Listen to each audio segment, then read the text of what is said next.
If you've been following my channel, you'll know that I moved to Portugal 8 years ago. So today we're tackling a big question. Is it still worth moving to Portugal? I've enjoyed 8 years of a completely different life to what I ever had in the UK. And I can honestly say I have enjoyed absolutely every minute of it. So in the 8 years that I've been here in Portugal, what's changed? And would any of those changes make me rethink, is it still worth moving to Portugal? The Portuguese Parliament have proposed new residency laws. They haven't been passed as yet because the Prime Minister has yet to sign them off. But if and when they do, this will change residency laws for everybody. These new laws will bring about a number of different changes. The first one being residency period. Portuguese-speaking countries and EU countries will now have a 7-year residency period. When I came, it was 5 years residency period. All other countries, i.e. America, UK, will have a 10-year residency period. Other changes are applicants must now pass a civic knowledge and Portuguese language test, sign a pledge to the Constitution and face a more stringent criminal background check. In the description below, there are the key changes to the new laws. This has led to a large quantity of applications for residency. I've got mine.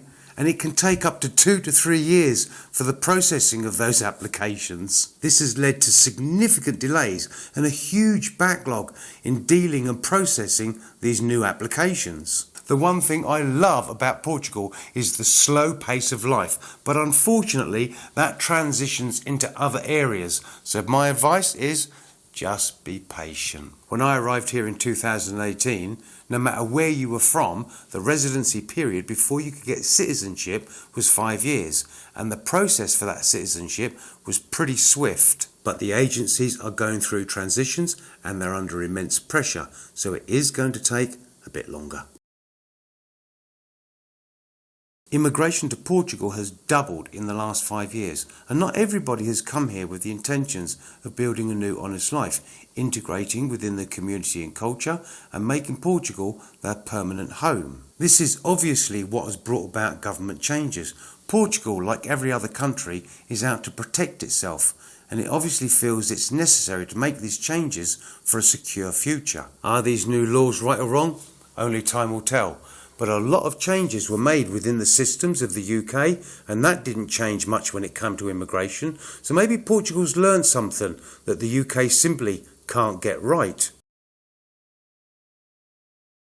The old NHR, Non-Habitual Resident, was introduced in 2009, and its aim was to attract foreigners to Portugal, and it was very successful. It was particularly attractive to foreign investors, retirees, and people moving to Portugal to start a business, including nomads. At the same time, the Portuguese government offered Portuguese people working abroad significant tax breaks to return to the country, but not many of them took it up. The old NHR is being phased out for the new one, which is called NHR 2.0. This new NHR is designed specifically to attract high-level professionals and investors contributing to the community. But for retirees living off pensions, much like myself, the incentives have been removed. So if you are thinking about moving out here to Portugal, I would strongly suggest you look at NHR2 very closely to make sure that it is adequate and suitable for yourself. If you want a greater understanding of what these breakdowns will mean to you,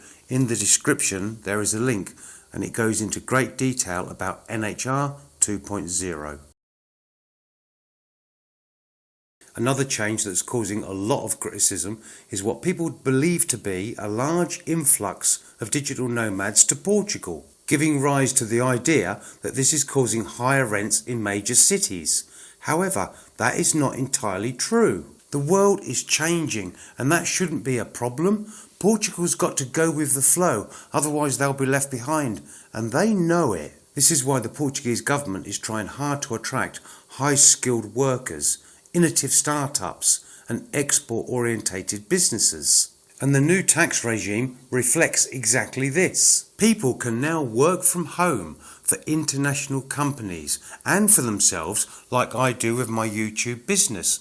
The younger Portuguese generation are doing this, and they can earn a lot more than they ever could working for a local business. And on top of that, they're bringing in new skills to Portugal. So this isn't a case of foreigners coming into the country and doing this type of work. This is the way of the world now. There's no changing it. There's no turning back. If Portugal wants a prosperous future, they're going to have to encourage the entrepreneurship that these people bring. This isn't a case of foreigners taking over. The young people of Portugal are becoming ambitious, and this should be nurtured and encouraged. Now here is an absolutely perfect example. The local restaurant I go to, Paragem, I decided to make a video about the whole restaurant. And I put the video up online, and it generated a lot of business for the owner, to the point where he said to me, "Mac, can you make another one for me, please? Unfortunately, I don't have the time." But the young people of Portugal are seeing these opportunities. They want to be creative. They want to be entrepreneurs. And I would be really happy and willing to teach somebody, a young person in Portugal, how to do all of this. Now, the point I'm trying to make here, this is an English person coming into Portugal with these skills. Isn't that the right thing to do? Isn't that a good thing to do for Portugal? Yes, with caveats. Let me explain. Portugal has and is changing. Change is happening everywhere all the time. For people with the right profile, skilled, remote income, flexible, ready to integrate, it's still very much a solid option. It's not as easy as it once looked if you were counting on tax breaks, quick citizenship, passive lifestyle from abroad. The rules have changed. When I left the UK to come and live here in Portugal, you bought a house, you turned up to live here, and it was as easy as that. But the world's changed. Portugal's changed. There's a few more hoops to jump through now. But that wouldn't put me off. Unlike when I moved to Portugal 8 years ago, today you're going to have to do your homework. Make sure you qualify for the tax regime that you're relying on. Check housing costs, income, job prospects, residency permits, residency rules, integration. If you're thinking about moving to Portugal, don't let what you see, don't let what you hear put you off. In short, moving for work in Portugal can still be a great choice, but you need to ensure that your business model, earnings, expectations align with local reality. If I knew then what I know now, I would make the change. My life has improved in so many ways, and it's because of that one reason I would go for it. I'm so grateful that I made the move when I did. Portugal is my home, my country.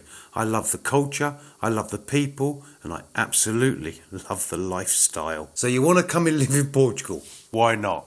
So here's my advice. When it comes to the processes that you're going to go through, be as calm as you can. And when it comes to the Portuguese language, learn as much as you can, as quick as you can. Portugal is going through some changes at the moment, particularly with immigration. Portugal is evolving and growing, sometimes a little faster than it can handle. But work with it, it will come through for you. And as the Portuguese are always saying, calma, calma. If you really want to be here, if you truly want to be part of the culture, if it's a better lifestyle that you're looking for, you'll have all of that and a whole lot more. If you're serious about making a new life here in Portugal and you want to know what real living is like here, and you want to learn about everything that I've spoke about in this video, there is a unique opportunity for you. Watch this video up here so that you can start your new life here in Portugal with your eyes wide open.